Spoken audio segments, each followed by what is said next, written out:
Hey everybody, it's Chris over at Dixieland Farm, and today I'm doing another Commonplace Collection. So this is a series where these are common records. You can get them for usually under $10. You can usually get them under $5.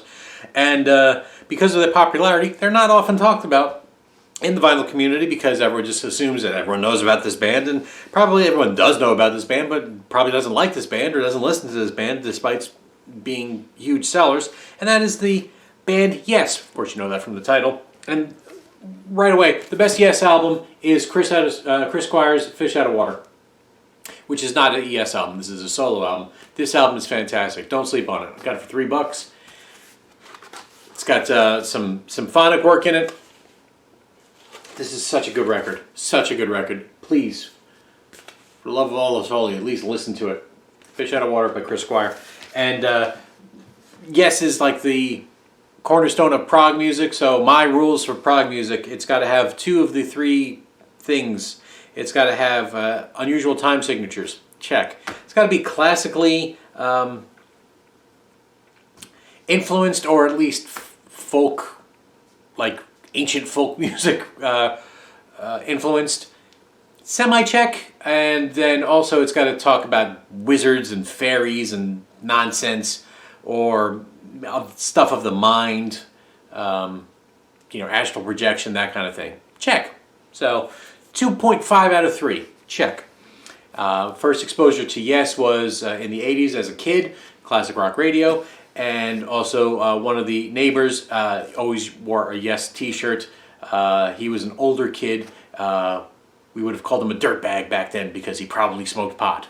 He was probably like the guy on Stranger Things, the Hellfire Club guy. That's jean jacket, probably had a dirt bike, probably had a beater car that he used to work on. He used to play Yes when he was working on it loudly, so you could be all the way around the street and you'd hear that he was blasting Yes.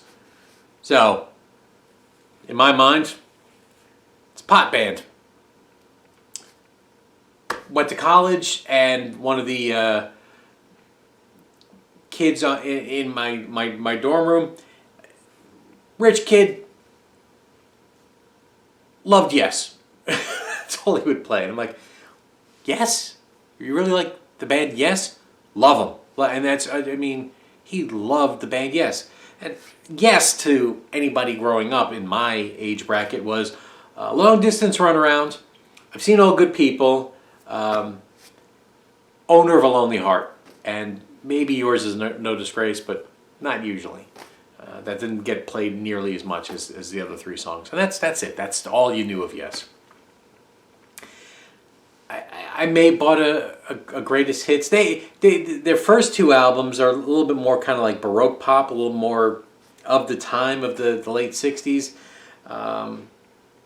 but that's almost like a pre-Yes to Yes, even though it was called Yes. I've got the albums on CD, but they're not the band Yes. This is the band Yes. This is why they call it the Yes album, because this is when they kind of really started and became Yes. But back to my also exposure. Loved independent film. I was a film major. Would watch a lot of independent films, and when Vincent Gallo's Buffalo '66 came out, went to a very small theater to see it in the theater. Loved that movie. Loved that movie so much. I saw it 3 times in the theater. I also loved him in Palookaville, which came out beforehand. That's where and Abel Ferrara's The Funeral, where he was the corpse. He didn't have any lines. He was the dead guy. Or did they do flashbacks? I don't think they did in that movie. So I knew who Vince Gallo was, went and saw the movie, loved the movie, and there's a scene where he's going to go in and kill this dude in a strip club, which he changes his mind, and Heart of the Sunrise is playing by Yes. And I'm like, whoa, that's Yes? This kind of, minstrelly stuff that, you heard on the radio, that's not the same as this. Because that's evil sounding, the bass and crazy crescendo in the beginning.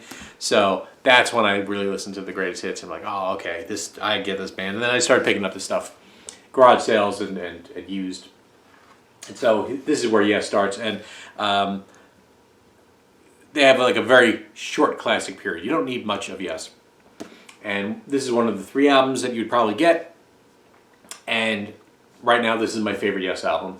It used to be the other 2 in various points, but now I think this is the one that I always tend to go to. It starts off with Yours and No Disgrace, which is fantastic. The Clap, which is like a kind of a mousse-bouche kind of palate cleanser, and then Starship Trooper, which is, you know, based on the science fiction novel Starship Trooper, right? And then it goes into I've Seen All Good People. After listening to that song, I don't know how many times in my life, I still have no idea what the hell that song is about. I mean, other than a chess game. And that might be all it is. That's the one thing about Yes lyrics. It's just some of the, you know, when you hear John Anderson talk about the inspiration of the song, it's like, oh, you know, roundabout, right? I'll be around. So it's just about that kind of, and then the words came to him. There's really not much to it. And then Adventure and Perpetual Change. All solid, good stuff. This is when the band pairs up with Eddie Offord. Just on Atlantic, and you can find this record like no problem at all. And we move on to Fragile. Yes, so this is a UK copy. This was given to me by somebody in the vinyl community, Dan, a long time ago, who's long since gone. He kind of introduced me into the vinyl community with open arms from the UK, and he sent me, this is one of the records he sent me, so I'm only showing that off because that's how you know it's a UK pressing. Those cut sides, because it's just on plain old boring Atlantic. I mean, it's nothing particularly, but you know, it says made in UK, so that's cool. I think this is supposed to have a book. It's been ripped out. That's okay. I can live without the book. I might have the book somewhere, but opens with Roundabout. That might be another song that you do know that play it on the radio. Then you've got this thing by Rick Wakeman. So Rick Wakeman joins the band and stays for a couple of albums here. It's got these little bits and pieces in between, like the main big song. So you got a thing by Wakeman on Kahn and Brahms, and then Southside Heaven is a good song. Yeah, that's a good song. 5% of Nothing is just, I think, another musical kind of interlude thing. Long Distance Runaround, The Fish, Chandelier Prematorius, right? Mood for a Day, another little palate cleanser, quick thing before Heart of the Sunrise, which just is crazy. I think one of their best songs. It's got the great Roger Dean artwork, which is kind of a, you know, that's what he's known for, is the Yes album covers. And then we come to this thing, Close to the Edge. So Close to the Edge is sort of, if you think of Good Vibrations or Heroes and Villains, where it's, you know, little sections all done separately and then kind of pieced together to make one big cohesive song. Well, that's how Close to the Edge is. So it's got, I think, 11 or 12 different little parts. It couldn't be played straight. You know, now it can, of course, but that's how they did it. And got the inner sleeve here. I think I picked this up for $2. This is their best crafted album. It's not my favorite album from them. That would be the Yes album. This is their best crafted album. But also it only has 3 songs. So you may feel like you are being ripped off. But Close to the Edge, there's this crazy detailed line-by-line breakdown by some pastor. And because the song's about suicide, I think. Only after years and reading that guy's thing is that what I figured out this song's supposed to be about. Because, again, oblique lyrics that some of them are just lines that just sound good together, so you know, you can't pull too much meaning from them. Or they make sense in John Anderson's head, right? Because you got this broken up into 4 pieces called The Solid Time of Change, Total Mass Retain, I Get Up, I Get Down, and Seasons of Man. You know.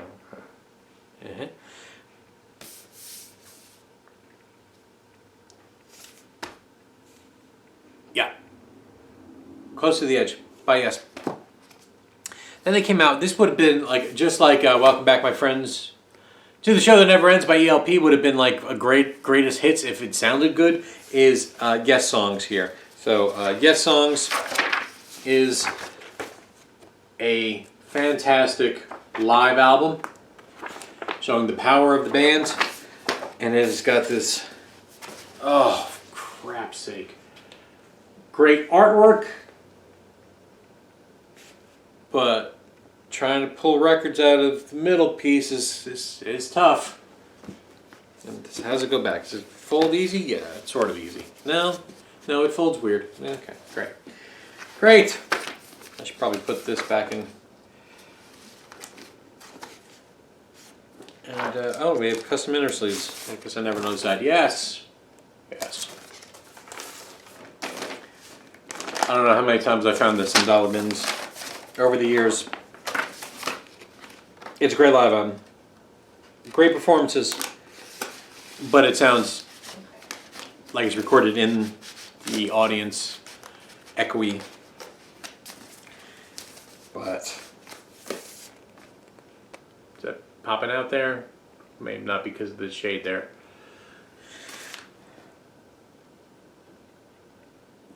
Great live album. Then we go on to an album that I can't say I've listened to more than a few minutes, and that's Tales from Topographic Ocean. This is a divided album amongst fans. There are some dense lyrics in there. Basically, each main member gets a side of the album to do kind of whatever they want. Instead of making solo albums, this is what they do. And now we got at least custom labels.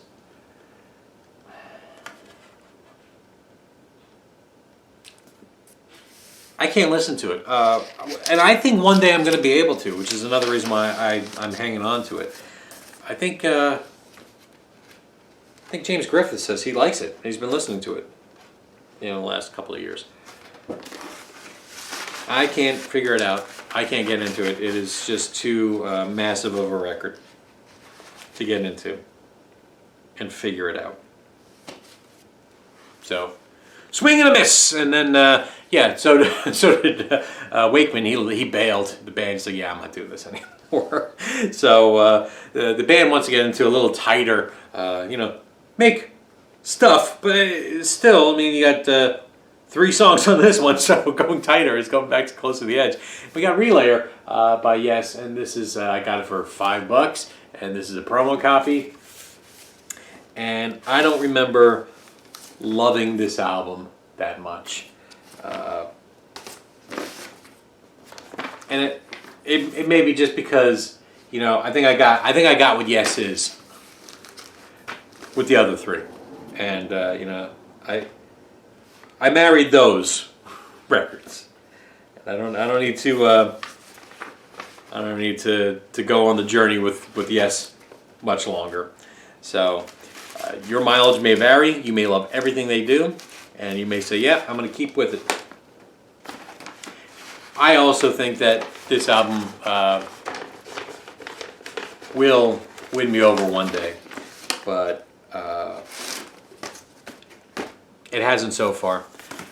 Going for the one, I didn't get Tormato, which is universally known as a bad album. This is a good return to form. It comes with Rick Wakeman back, and Rick Wakeman to me is really part of the band. Oh, it looks like another annoying gatefold because it's 3 pieces here. Has some water damage. That's more than fine because yeah. It's got Wondrous Stories on it. That's a good song. I know that. Custom label. I can't say I know much about the album other than it's got a butt on it. And then Trevor Horn joins the band. They make the album Drama. I don't know. Is Trevor Horn part of that band or is it part of this band? I don't know. Yeah, I think he was part of drama, but then just as a producer on this. Of course, the hit is Owner of a Lonely Heart. I can't say I've listened to anything else off the album. It's that 80s sound that it's just not for me. I mean, I grew up with it. It's just not for me. But I have such a nostalgia for that song. I'm not going to not have this. And getting it for $1, yeah. So, you know, it's weird. It's Yes and the Buggles. It's just kind of weird. Over to the solo. Did I mention, by the way, Chris Kyle? Get that album? Yep. Rick Wakeman breaks off and has his own little solo career. 6 Wives of Henry the Eighth. Song dedicated to each one. If you like synths and organs, and yeah, this is for you. It's a good album. I mean, it's a good prog album. On A&M. Yeah, get it. That's what I say. And then we've got The Myths and Legends of King Arthur and the Knights of the Round Table by Rick Wakeman. More of the same, right? But this has lyrics, I think. I don't know. I don't actually know if I've ever listened to the album. He's got it. But that part 3 of you know, traditional folk and stuff like that, right? Oh yeah, it's got a whole choir. Yeah, I can't say I've ever listened to the album. So I'm sure it's good. Maybe I'll put it on. Maybe I just lied to you. I don't know. Rick Wakeman, Journey to the Center of the Earth. Again, more of the same. I'm sure it's good. I'm sure I've sampled it at some point. I'm sure. It's a retelling of Journey to the Center of the Earth. John Anderson had a solo career. I don't have Elias of Sun Hollow. I actually don't know what it's called because I don't have it. But I do have this one. Was it Song of Seven? Promo copy. $2 I picked it up. Lovely inner sleeve. This is 1980 when they basically are breaking up and trying to figure out the band. So same thing with the Steve Howe album, which I've never listened to. Look out, ladies. There he is. I've never listened to him. Maybe one day I will. Maybe, but the thing is, I listened to those 3 Yes albums plus Fish Out of Water, and I'm good. So I just haven't delved any further. But I've got it if I ever want it. And that's the nice thing about people like, oh, I should really get rid of the records I don't listen to. Why? I'm going to listen to those records one day. I don't have time to do everything. I don't have time to go and listen to the Steve Howe album. But maybe when I'm retired or when I've grown bored of what I'm listening to at the moment, maybe I'll whip that thing out. Yeah, whip it out, baby. But at the moment, I don't have the time, so I've got it. And these things only cost me $1 or $2. Sure, they take up space, but they only take that much space, right? That big space. That very little. So I'm keeping them. Everybody, that's my Yes video. I hope you enjoyed it. I don't know why you would, but I enjoyed showing you my Yes collection and spouting out some nonsense. So take care.